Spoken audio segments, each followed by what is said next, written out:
భద్రాద్రి కొత్తగూడెం జిల్లా అశ్వారావుపేట మండలం తిరుమలకుంట గ్రామం ఊరు శివారులో కొలువై ఉన్న సమ్మక్క సారళమ్మ ఆలయంలోని చోరీ జరిగింది. శుక్రవారం అర్ధరాత్రి సమయంలోని అమ్మవారి ఆలయంలో గుర్తు తెలియని భక్తులు వచ్చి తాళాలు పగలగొట్టి అమ్మవారి ఆభరణాలు పట్టుచీరలు ధ్వంసం చేశారు. ఆలయ పూజారి ఉదయం వచ్చేసరికి తాళాలు పగలగొట్టి ఉన్నాయని ఆలయ కమిటీ చైర్మన్ వర్గాల వెంకటేశ్వరరావు, వెంకటమ్మ, ముత్తమ్మ తెలిపారు. ఆలయ కమిటీ ఘటనపై పోలీసులు విచారిస్తున్నారు.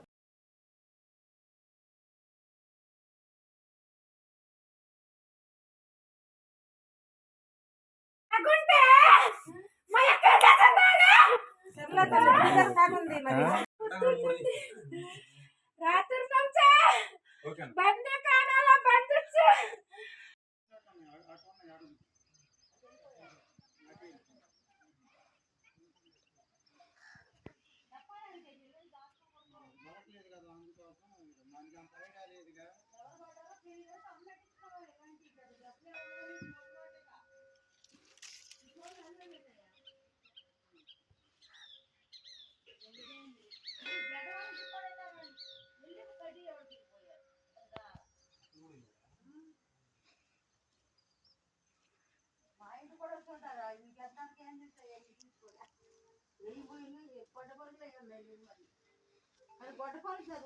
ఇక్కడ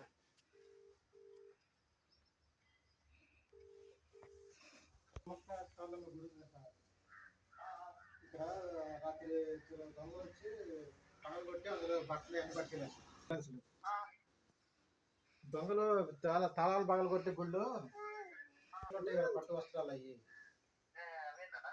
అవి పట్టుకెళ్ళారు. ఎత్తుకారు, అందులో పైసలు ఏం లేవు.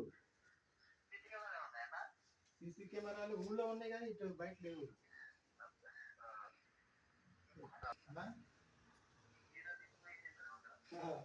డబ్బులు ఉన్నాయని వచ్చారనుకుంటాను.